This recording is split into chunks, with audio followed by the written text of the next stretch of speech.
नमस्कार दोस्तों। और कैसे हैं आप लोग। तो चलिए आज हम लोग गुप्तकालीन सांस्कृतिक गतिविधियों के बारे में पढ़ते हैं इस वीडियो में। लेकिन इससे पहले हम आप लोगों को बता देंगे कि इससे पहले हम लोग 4 वीडियो में पढ़ चुके हैं गुप्तकाल के शासक वगैरह के बारे में। गुप्तकाल का पतन कैसे हुआ, इन सभी चीज़ों के बारे में हम लोग पढ़ चुके हैं। तो इसमें हम लोग सांस्कृतिक गतिविधियों के बारे में पढ़ेंगे। तो चलिए देखते हैं। कला एवं साहित्य की दृष्टि से गुप्त काल को क्लासिकल युग या स्वर्ण युग के नाम से जाना जाता है। और प्राचीन भारत में मंदिरों का जो निर्माण हुआ है वो गुप्त काल से ही स्टार्ट हुआ।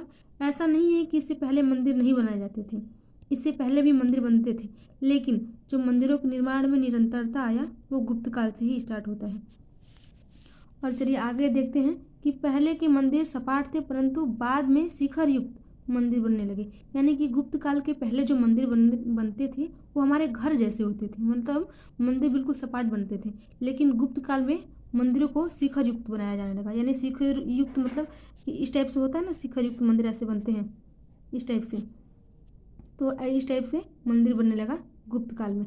और शिखर युक्त मंदिर का सबसे बढ़िया उदाहरण जो है, जो सबसे पहला उदाहरण है, सबसे पहला जो मंदिर बना है वो देवगढ़ का दशावतार मंदिर है। ये मंदिर जो है दशावतार मंदिर वो झांसी में है। और गुप्तकालीन मंदिरों में सर्वाधिक खूबसूरत मंदिर भी कहा जाता है इसको, दशावतार मंदिर को। और इसके बाद हम लोग चलिए देख लेते हैं गुप्तकालीन मंदिरों की विशेषताएं क्या क्या है।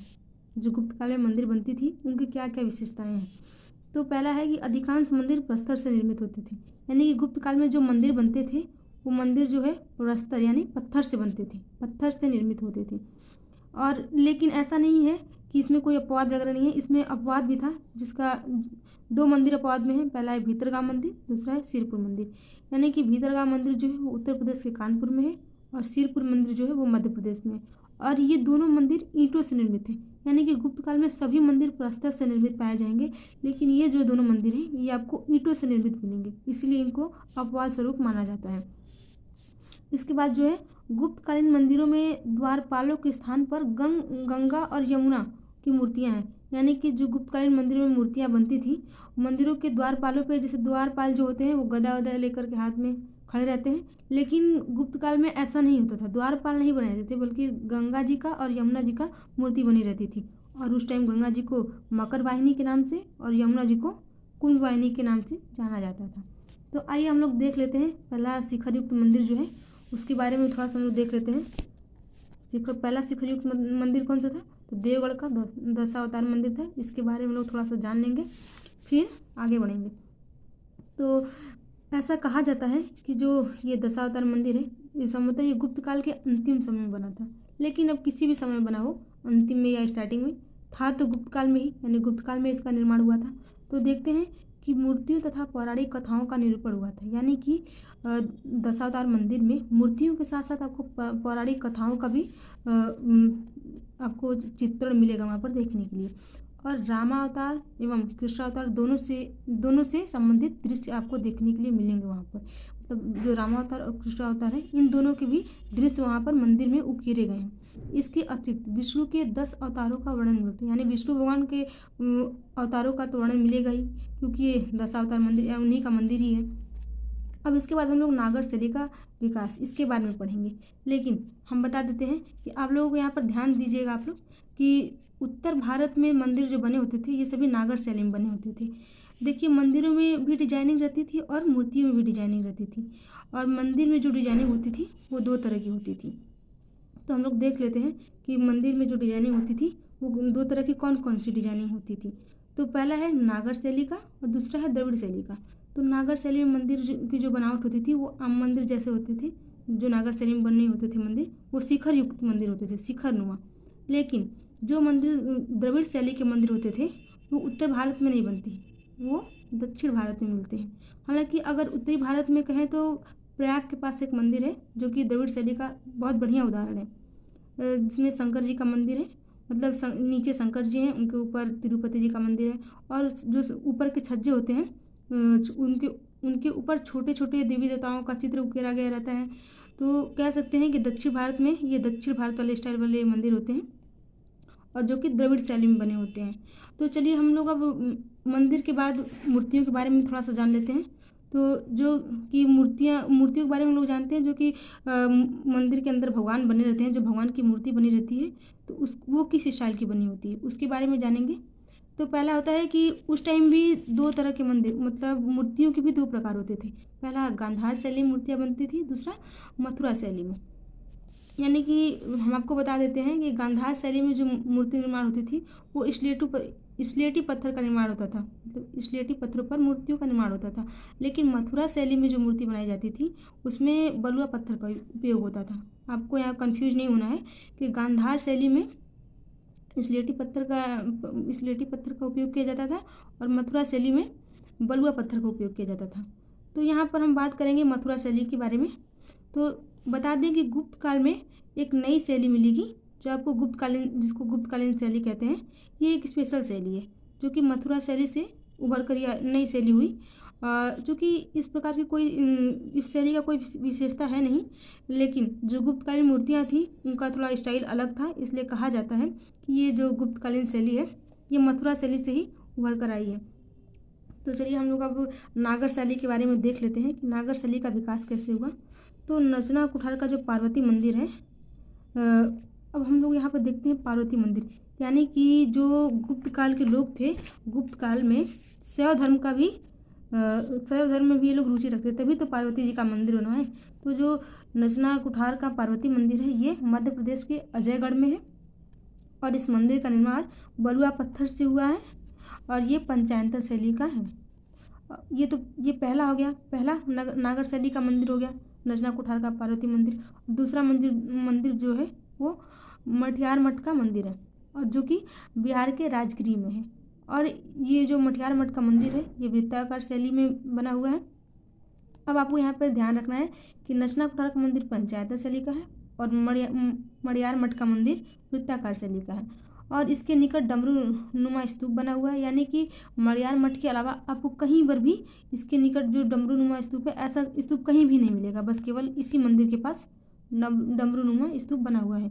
इसके बाद हम लोग देख लेते हैं कि इसके मंदिर वगैरह के बारे में पढ़ लिए, नागर शैली का विकास के बारे में पढ़ लिए।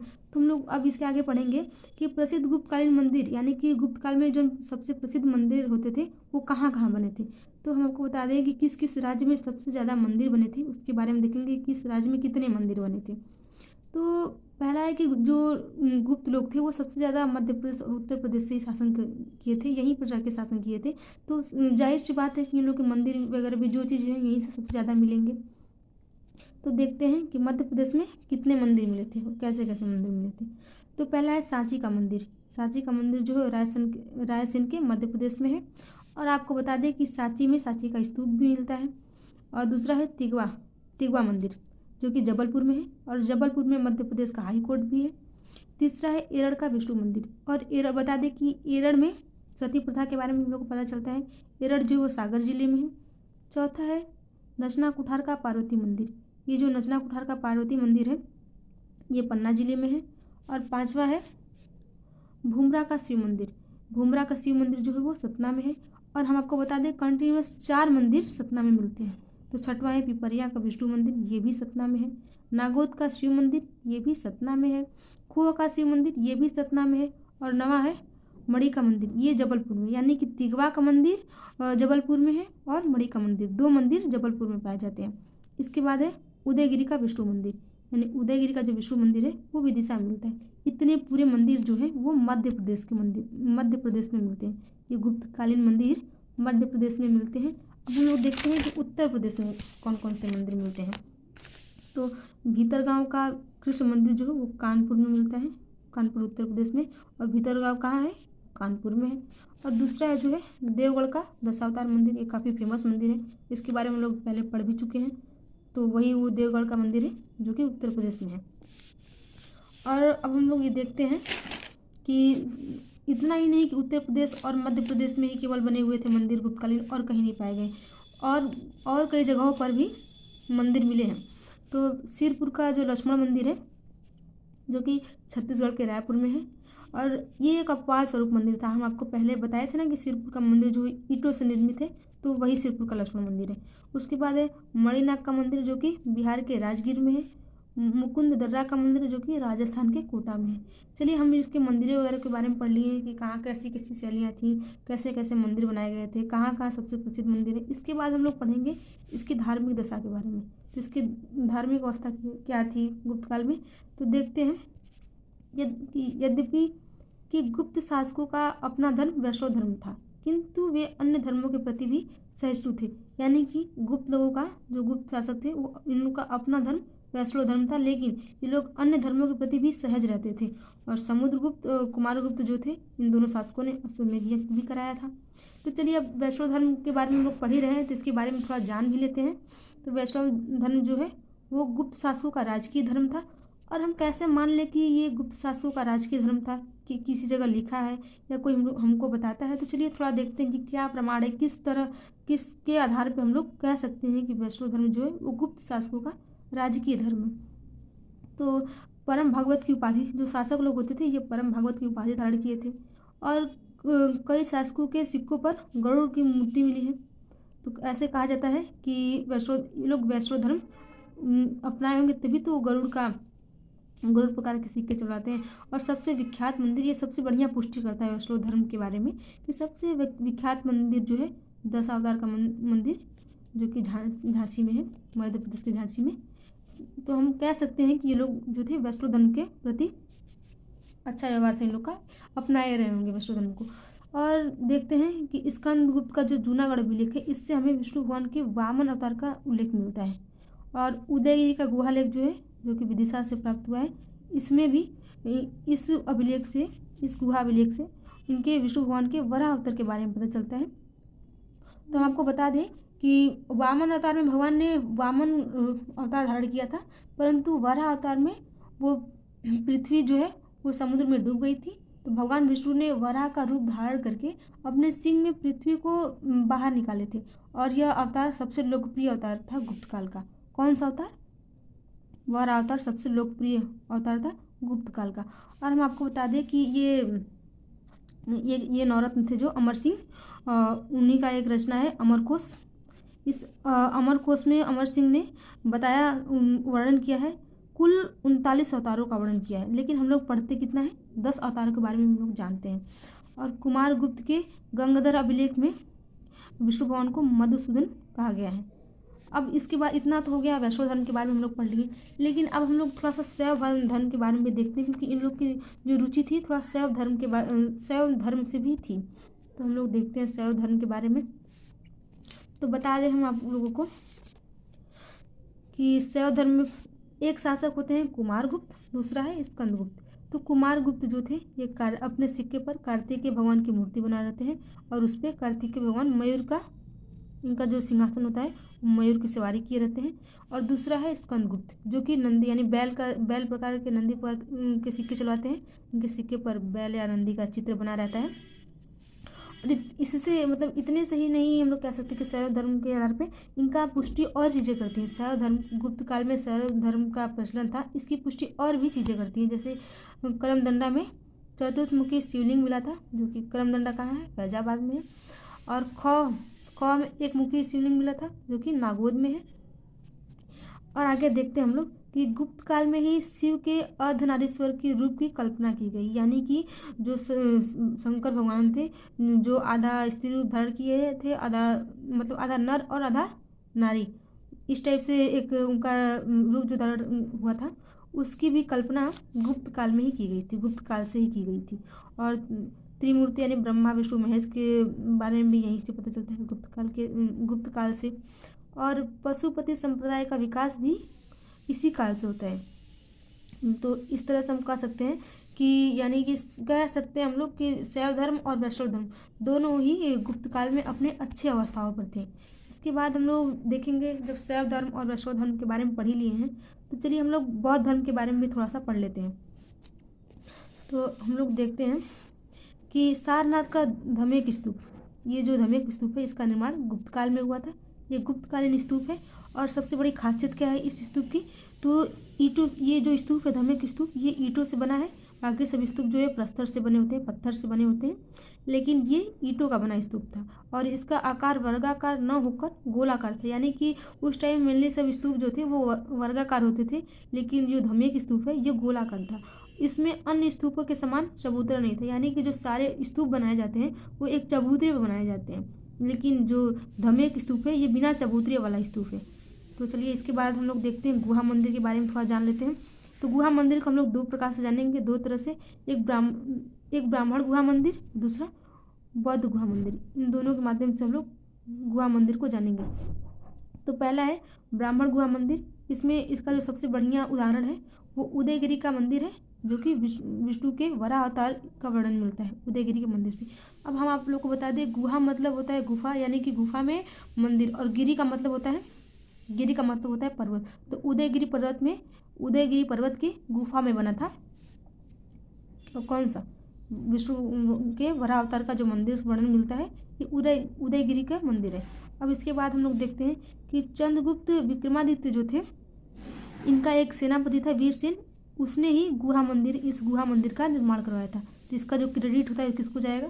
वीरसेन को, चंद्रगुप्त के सेनापति वीरसेन को। अब इसके बाद हम लोग देख लेते हैं बौद्ध गुहा मंदिर के बारे में। तो ये जो बौद्ध गुहा मंदिर है ये इसका जो सबसे प्रमुख उदाहरण है वो अजंता और बाघ की गुफाएं हैं। तो आप लोगों को यहाँ पर हम बता दें कि अजंता के साथ एलोरा का नाम नहीं लीजिएगा, क्योंकि एलोरा जो है वो गुप्त काल का नहीं है, केवल अजंता ही जो है वो गुप्त काल की गुफा है, और इसके बाद में जो गुफाएं होती है वो गुप्त काल की होती है, लेकिन एलोरा जो है वो गुप्त काल की गुफा नहीं है। तो चलिए हम लोग देख लेते हैं अजंता की गुफाओं के बारे में। तो अजंता की जो गुफा है वो महाराष्ट्र के औरंगाबाद में है, और इसमें अजंता में कुल 29 गुफाएं मिली हैं। लेकिन हम लोगों को सारी गुफाओं के बारे में नहीं पढ़ना है, केवल जो गुप्त काल की गुफाएं हैं उसी के बारे में पढ़ेंगे। तो गुफा नंबर 16, गुफा नंबर 17 और गुफा नंबर 19 ये जो है गुप्तकालीन गुफाएं हैं। तो हम लोग देखते हैं। अब यहाँ देखिए कि जो गुफा नंबर 16 है उसमें मरासन राजकुमारी का चित्र उकेरा गया है, और अजातशत्रु और बुद्ध की भेंट का भी वर्णन मिलते हैं वहाँ से। किससे? गुफा नंबर 16 से। और इसके बाद गुफा नंबर 17, इसमें जातक कथाओं का वर्णन मिलता है, जातक कथाओं के बारे में पता चलता है गुफा नंबर 17 से। तो यानी कह सकते हैं कि ये तीनों गुफाएं जो थी ये बौद्ध धर्म से संबंधित है। ठीक है। अब इसके बाद हम लोग देख देते हैं। यहाँ पर देखिए कि बौद्ध धर्म के केंद्र क्या थे, कौन कौन से केंद्र थे बौद्ध धर्म के। तो इसके बारे में देखेंगे कि कश्मीर, पंजाब, बोधगया, अफगानिस्तान, पाटलिपुत्र, मथुरा, वाराणसी, ये सब जो थे ये सब बौद्ध धर्म के केंद्र थे। और बता दें कि इतना ही नहीं, कह सकते हैं कि इन सभी जगहों पर बौद्ध धर्म जो था एकदम अपने समृद्ध अवस्था में था। यहाँ पे उसकी अवस्था बहुत अच्छी थी, बहुत अच्छे से यहाँ पे बौद्ध धर्म का प्रचार प्रसार सब चीज़ था, क्योंकि सब केंद्र थे।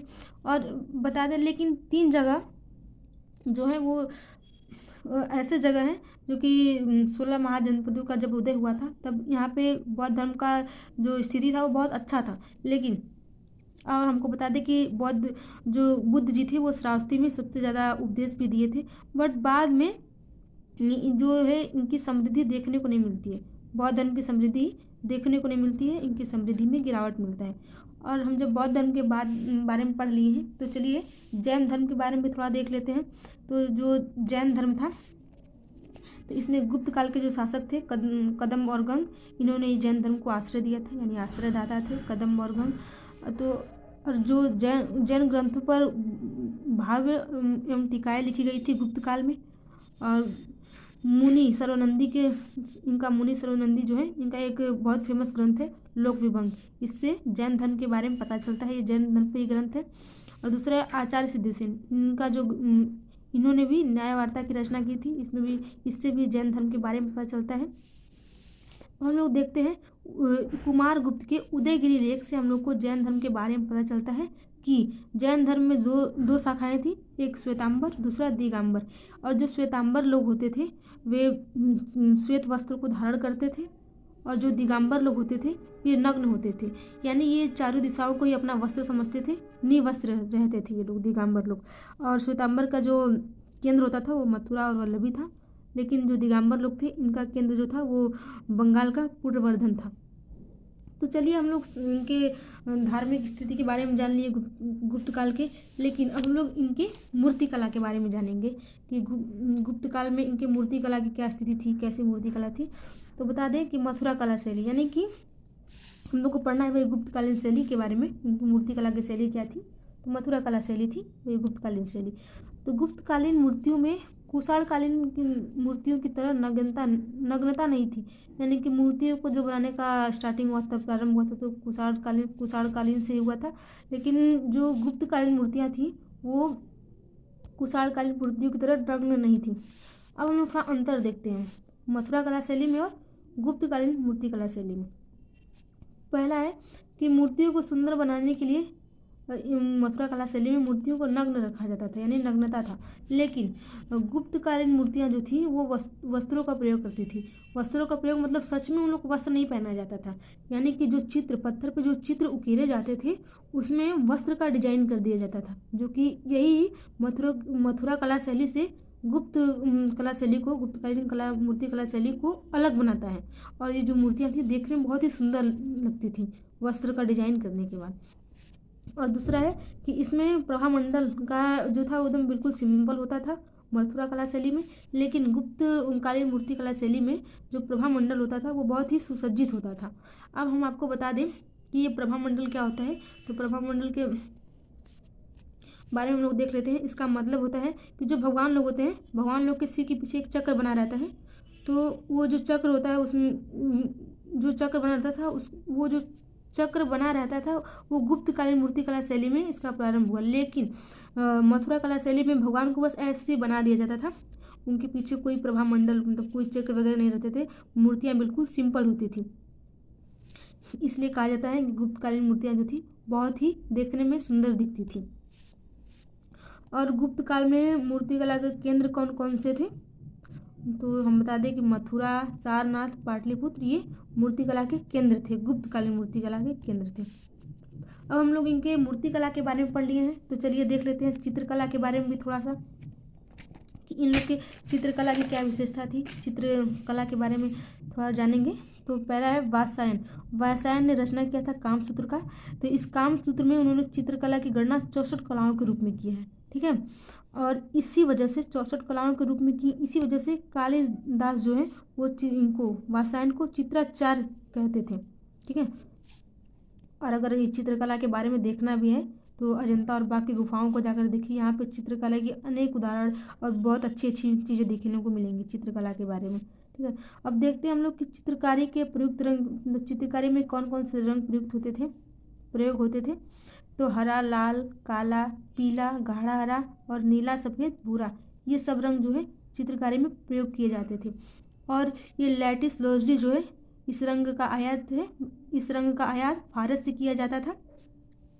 और चित्रकारी करने के लिए कौन कौन से उपकरण प्रयोग में आते थे। तो पहला है तुलिका, जिससे रंग भरा जाता था, और दूसरा है वर्तिका, इससे रूपरेखा तैयार किया जाता था। अब हम लोग देख लेते हैं कि चित्रकारी विधि क्या थी। तो पहली विधि थी फ्रेस्को, जो कि इस फ्रेस्को विधि में क्या होता था कि गीले प्लास्टर पर विशुद्ध रंगों के प्रयोग से चित्रकारी की जाती थी। और दूसरा है टेम्पोरा, इसमें सूखे प्लास्टर पर मिश्रित रंगों का प्रयोग किया जाता था, मतलब सूखे प्लास्टर पर मिश्रित रंगों का प्रयोग से चित्रकारी की जाती थी। अब इसके बाद हम लोग देख लेते हैं बाघ की गुफा की खोज जो है वो जेंडर फील्ड में बाघ की गुफा की खोज हुई थी, जो कि 1818 में हुआ था। और ये बाघ की गुफा से हमें लौकिक जीवन के बारे में जानकारी मिलता है, इसमें लौकिक जीवन का वर्णन है। और दूसरा है अजंता की खोज, जो अजंता की गुफा की खोज हुई थी वो 1819 में हुई थी। इसमें सर अलेक्जेंडर ने इसका खोज किया था। इसके बाद हम बता दें कि रामायण तथा महाभारत को अंतिम रूप इसी समय में दिया गया था, यानी कि महाभारत और रामायण की जो आखिरी कड़ी थी वो इसी समय गुप्त काल में ही जोड़ी गई थी। और इसके बाद कई स्मृतियाँ भी थी, जैसे नारद, बृहस्पति, विष्णु, पराशर और काव्यायन, ये सब स्मृतियाँ जो है इन सब का रचना जो है इसी काल में हुआ था, यानी गुप्त काल में ही इन सभी का रचना हुआ था।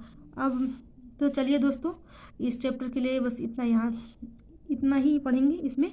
और इसके बाद हम लोग नेक्स्ट वीडियो में बात करेंगे प्रशासनिक व्यवस्था के बारे में और सामाजिक व्यवस्था के बारे में। और अगर आपको यह वीडियो अच्छा लगा हो तो वीडियो को सब्सक्राइब कर लीजिएगा और शेयर भी कीजिएगा। तो चलिए मिलते हैं नेक्स्ट वीडियो में, तब तक के लिए धन्यवाद।